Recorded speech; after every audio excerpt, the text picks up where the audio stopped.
Hello दोस्तों, स्वागत है आपका अपने चैनल तैयारी कर लो में। तो आज की वीडियो में हम लेकर आए हैं काव्य शास्त्र पर प्रश्नोत्तरी, जो कि पाश्चात्य काव्य शास्त्र पर आधारित है। इससे पहले भी हमने काव्य शास्त्र पर वीडियो देखी थी। अगर वह वीडियो आपको नहीं मिली है तो आप सबसे पहले चैनल को सब्सक्राइब कर लें, बेल आइकन प्रेस कर लें चैनल के प्लेलिस्ट में, या फिर वीडियो के डिस्क्रिप्शन में जाकर आप उन्हें देख सकते हैं। इसके अलावा अगर आप हिंदी साहित्य पर आधारित वीडियोस देखना चाहते हैं तो आप चैनल के प्लेलिस्ट में जाकर 500 प्लस महत्वपूर्ण हिंदी साहित्य पर आधारित वीडियोस हैं, आप उन्हें देख सकते हैं। इसके अलावा यूजीसी नेट जेआरएफ की complete class, UGC net JRF के लिए मॉक टेस्ट, 1000 महत्वपूर्ण प्रश्नों की सीरीज भी आपको वहां देखने को मिल जाएगी।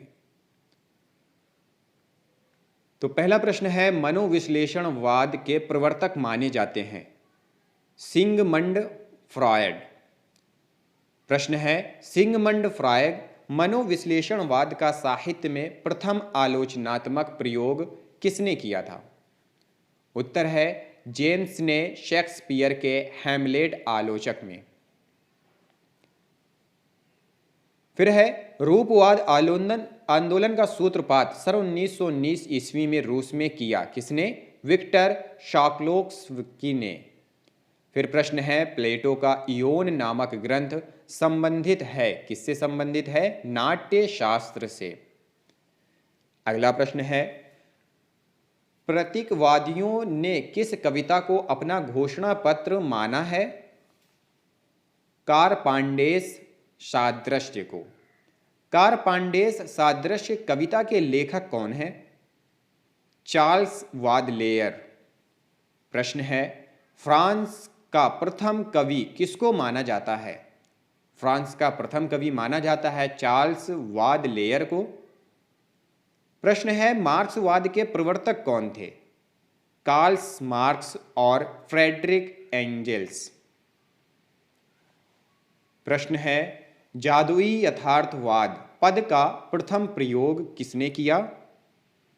उत्तर है फ्रेंज रोह ने, जो कि जर्मन चित्रकारों के चित्रों का विश्लेषण करते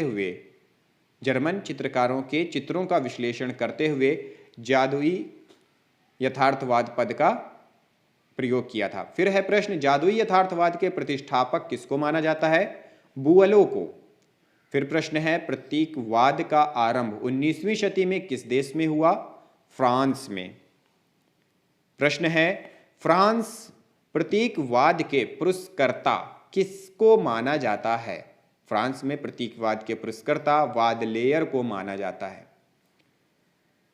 प्रश्न है, अतीय यथार्थवाद के प्रबल समर्थक जिसने मिथ, ड्रीम एंड पोयम नाम प्रसिद्ध लेख लिखा है, कौन है? Herbert read. प्रश्न है, अति यथार्थवाद का संबंध दादावाद से है, दादावाद का प्रवर्तन किसने किया? ट्रिस्टन ने 1916 ईस्वी में। प्रश्न है, संरचनावाद को साहित्य के क्षेत्र में प्रचारित करने का श्रेय किसको जाता है? संरचनावाद को साहित्य के क्षेत्र में प्रचलित करने का श्रेय रोलाम बार्थ को जाता है। रोलाम बार्थ संरचनावाद की व्याख्या किस पुस्तक में की है? रोलाम बार्थ ने द फैशन सिस्टम में की है। प्रश्न है, किसने घोषित किया कि ईश्वर की मृत्यु हो चुकी है? नीत्शे ने। संरचनावाद की अवधारणा के प्रवर्तक कौन थे? फर्दिनांद ली सास्यूर, 1857 से 1913 ईस्वी। फर्दिनांद दी सास्यूर किस देश के निवासी थे? फ्रांस के भाषा वैज्ञानिक थे ये। साहित्य और कला के क्षेत्र में एक आंदोलन हुआ जिसका जन्म प्रथम विश्व युद्ध के बाद फ्रांस में हुआ, वह कौन सा था? अति यथार्थवाद। प्रश्न है, रिचर्ड्स ने भाषा के कितने रूप माने हैं? 2 रूप माने हैं। कौन कौन से? पहला वैज्ञानिक और दूसरा रागात्मकन। फिर है, आलोचना के क्षेत्र में न्यू क्रिटिसिज्म का सूत्रपात किससे माना जाता है? उत्तर है टी.एस. इलियट और रिचर्ड से। प्रश्न है, अस्तित्ववाद के प्रवर्तक किसको माना जाता है? डेनिश विद्वान सारेन कीरकेगार्ड को। सारेन कीरकेगार्ड का समय क्या है? 1813 से 1855 ईस्वी तक। रिचर्ड्स, प्रश्न है, रिचर्ड्स और एम्पसन की शाब्दिक आलोचना पद्धति को किसने नींबू निचोड़ आलोचना कहा है? टी.एस. इलियट ने नींबू निचोड़ आलोचना। प्रश्न है, किसने रुचि परिष्कार की आलोचना का अन्यतम प्रयोजन माना है? टी.एस. इलियट ने। अगला प्रश्न है, रिचर्ड्स ने आवेगों के आधार और काव्य के कितने भेद किए हैं? 2 भेद किए हैं। पहला है सजातीय काव्य अपवर्जी, जिसमें एक ही भाव का वर्णन हो। दूसरा विजातीय काव्य अंतर्वेशीय, जिसमें विरोधी भावों का संश्लेषण हो। प्रश्न है, रिचर्ड्स के अनुसार आलोचना का चरम बिंदु क्या है? उत्तर है संप्रेषण। प्रश्न है, बेनेदेत्तो क्रोचे किस प्रकार के दार्शनिक थे? प्रत्ययवादी। ये आत्मवादी भी माने जाते हैं, प्रत्ययवादी और आत्मवादी। प्रश्न है, क्रोचे ने कल निर्माण में किसको मूल कारण माना है? काल निर्माण में किसको मूल कारण माना है? प्रतिभा को। टॉमस स्टर्न्स इलियट का समय क्या है? 1888 से 1965 ईस्वी। ये अमेरिका के मूल निवासी थे, टॉमस स्टर्न्स इलियट। प्रश्न है, टॉमस स्टर्न्स इलियट को किस रचना पर 1948 का नोबेल पुरस्कार मिला? रचना है द वेस्ट लैंड पर। प्रश्न है, इमेजिनेशन शब्द की उत्पत्ति लैटिन के इमाजिनातियो से हुई है, जिसका हिंदी अर्थ क्या है? कल्पना। प्रश्न है, बेनेदेत्तो क्रोचे का समय क्या है?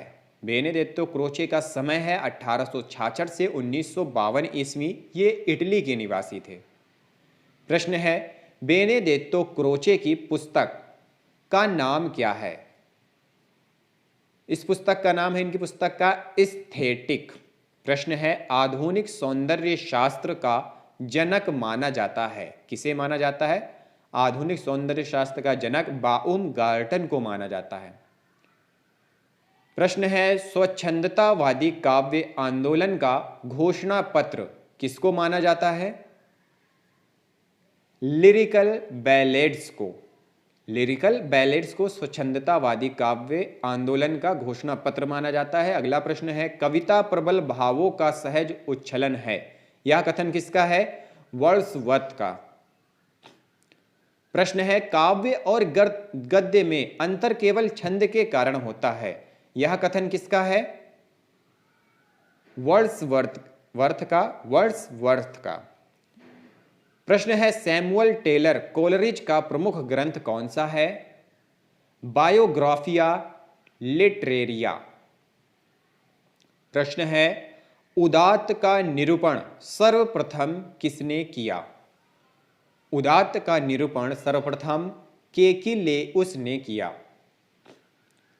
प्रश्न है, उदात्त महान आत्मा की प्रतिध्वनि है, यह कथन किसका है? लोनजाइनस का।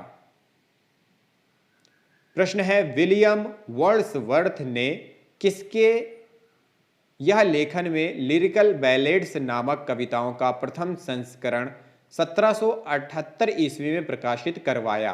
किससे करवाया था? कोलरिज से। वर्ड्सवर्थ 1795 ईस्वी में किसके मित्र बने? कोलरिज के मित्र बने।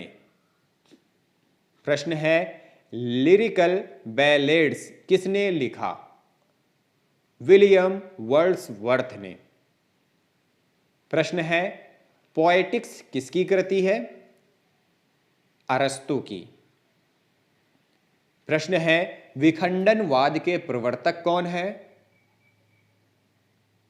जॉर्ज देरिदा। प्रश्न है अभिव्यंजनावाद के प्रवर्तक कौन है? क्रोचे। लोंजाइनस, लोगीनुस यूनानी नाम के ग्रंथ का नाम क्या है? पेरीहुप्सुस। लोंजाइनस ग्रंथ का नाम है पेरीहुप्सुस। पेरीहुप्सुस एक मूलतः भाषणा शास्त्र है, रेटोरिक का ग्रंथ है।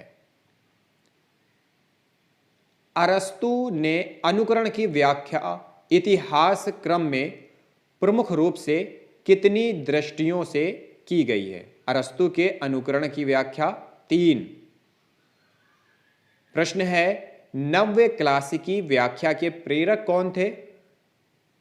होरेस। प्रश्न है उदात्तता किसकी दृष्टि में वागाडंबर है? लोंजाइनस के। लोगीगुनिस यूनानी नाम है इनका, लोंजाइनस के। प्रश्न है प्रैक्टिकल क्रिटिसिज्म किसका ग्रंथ है? प्रैक्टिकल क्रिटिसिज्म है रिचर्ड्स का। सेक्रेड वुड किसकी रचना है? यह प्रश्न कई बार पूछा गया है। उत्तर है टी.एस. इलियट का।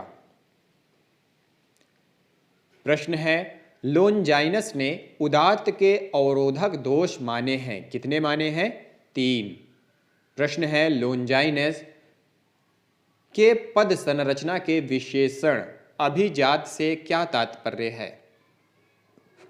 उदात्त। प्रश्न है कविता को व्यक्तित्व से पलायन कौन मानता है? इलियट। प्रश्न है तेन के सिद्धांत को अपूर्ण मानते हुए हडसन ने कौन से तत्व का समावेश आवश्यक माना है?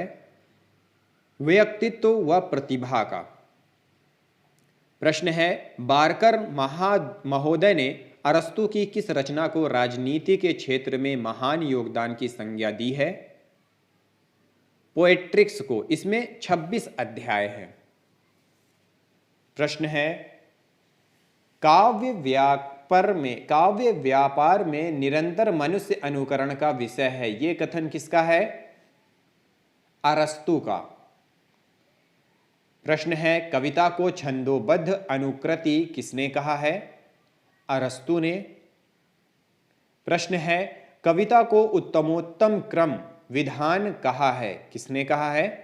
कॉलरिज ने। प्रश्न है किसने प्रश्न उठाया कि कौन कहता है कि कवि अनुकर्ता है? वह तो ईश्वर की तरह काव्य जगत का निर्माता है, स्वयं करता है, किसने कहा है? बूचर ने। प्रश्न है लोंजाइनस ने उदात्त के कितने स्रोत गिनाए हैं? 5। प्रश्न है लोंजाइनस ने शैली का सबसे जघन्य दोष कौन से दोष को मानते हैं? बालेयता दोष को।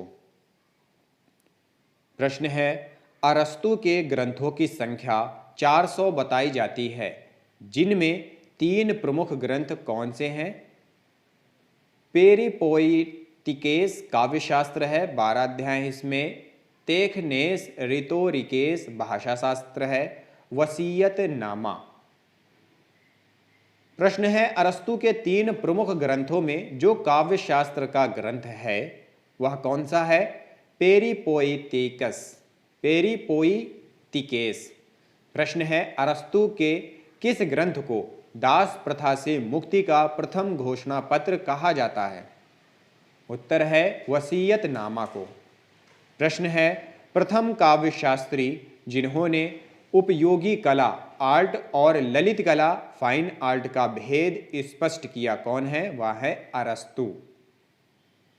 प्रश्न है प्लेटो ने अपने किस ग्रंथ में काव्य सर्जन प्रक्रिया या काव्य हेतु की चर्चा की है?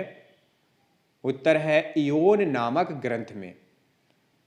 अगला प्रश्न है कला के मूल्य के संदर्भ में प्लेटो का दृष्टिकोण क्या था?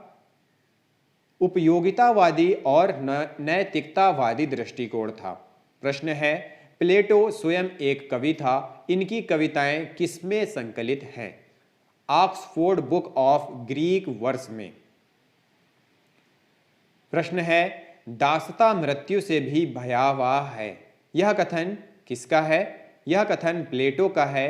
रिपब्लिक में इन्होंने यह कथन कहा है। प्रश्न है, अरस्तु का समय निर्धारित किया जाता है 384 से 322 ईसा पूर्व का समय अरस्तु का समय निर्धारित किया जाता है। प्रश्न है, प्लेटो का समय कब निर्धारित किया जाता है? 427 से 347 ईसा पूर्व। प्लेटो का जन्म कहाँ हुआ था? एथेंस में प्लेटो का जन्म हुआ था। प्रश्न है, प्लेटो का मूल नाम क्या था? उत्तर है अरिस्तोक्लेस। प्लेटो का अंग्रेजी नाम है। अफलातून अरबी नाम है। प्लातोन गुरु प्रदत्त नाम है। प्रश्न है, प्लेटो किस प्रकार के दार्शनिक थे? प्लेटो प्रत्ययवादी दार्शनिक थे। प्रश्न है, प्लेटो ने काव्य हेतु स्वीकार किया है ईश्वरीय उन्माद को। तो दोस्तों, ये थे काव्य शास्त्र पर, पाश्चात्य काव्य शास्त्र पर आधारित प्रश्न। अगर वीडियो पसंद आई हो तो लाइक करें, ज़्यादा से ज़्यादा वीडियो को शेयर करें। अगली वीडियो में अगले टॉपिक के साथ। इस वीडियो को देखने के लिए आप सभी लोगों का बहुत बहुत धन्यवाद।